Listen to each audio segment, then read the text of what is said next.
સૌરાષ્ટ્ર યુનિવર્સિટીમાં આગામી 21 ડિસેમ્બરથી પરીક્ષાનો પ્રારંભ થનાર છે। બીએ, બીબીએ, બીએસસી, એલએલબી અને બીએસડબલ્યુ સેમેસ્ટર 5ની પરીક્ષાનો પ્રારંભ થનાર છે। આ સાથે બીએસસી આઈટી, એમએસસી આઈટી અને એમપીએમ સેમેસ્ટર 3 સહિતના કોર્સની પણ પરીક્ષા લેવામાં આવશે। 109 કેન્દ્રો પર અંદાજિત 22,524 વિદ્યાર્થીઓ પરીક્ષા આપશે, જેમાં સૌથી વધુ બીએ સેમેસ્ટર 5ના 16,950 વિદ્યાર્થીઓ પરીક્ષા આપવાના છે।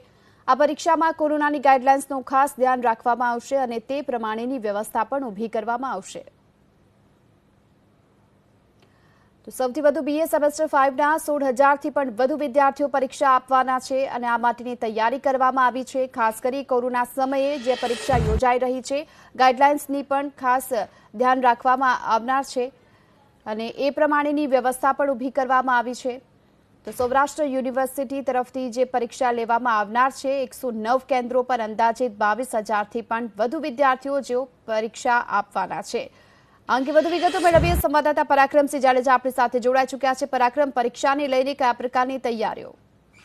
જી ચોક્કસ, સૌરાષ્ટ્રના જે વિદ્યાર્થીઓ માટે મહત્વપૂર્ણ સમાચાર છે। આગામી 21 ડિસેમ્બરથી સૌરાષ્ટ્ર યુનિવર્સિટીમાં અલગ અલગ ફેકલ્ટી છે, બીએ, બીબીએ, બીસીએસ, એલએલબી અને બીએસડબલ્યુ સેમેસ્ટર 5ની જ્યારે અલગ અલગ ફેકલ્ટીઓ છે, સેમેસ્ટર 3ની પણ અલગ અલગ કોર્સની પરીક્ષાઓ લેવામાં આવશે। 109 કેન્દ્ર પર 22,524 વિદ્યાર્થીઓ છે તે પરીક્ષા આપવાના છે। કોવિડની પરિસ્થિતિને લઈને તમામ ગાઈડલાઈન છે તેનું તકેદારી રાખવામાં આવશે અને ગત 10 તારીખે જે પરીક્ષા 19 તારીખ સુધીમાં પૂર્ણ થશે। ગત 10 તારીખથી જે શરૂ થઈ હતી, નવી પરીક્ષા 21 ડિસેમ્બર છે ત્યારથી શરૂ થશે અને વિદ્યાર્થીઓ માટે એક મહત્વપૂર્ણ સમાચાર છે। વિદ્યાર્થીઓ રાહ જોતા હતા કે ક્યારે પરીક્ષા લેવાશે। અમુક વિદ્યાર્થીઓ માસ પ્રમોશનની પણ રાહ જોતા હતા, ત્યારે યુનિવર્સિટી દ્વારા જે નવું ટાઈમ ટેબલ પરીક્ષાનું છે તે જાહેર કરવામાં આવ્યું છે। આભાર આપનો આ સમગ્ર માહિતી બદલ। એટલે કે આગામી 21 ડિસેમ્બરથી પરીક્ષાનો પ્રારંભ થનાર છે સૌરાષ્ટ્ર યુનિવર્સિટીમાં।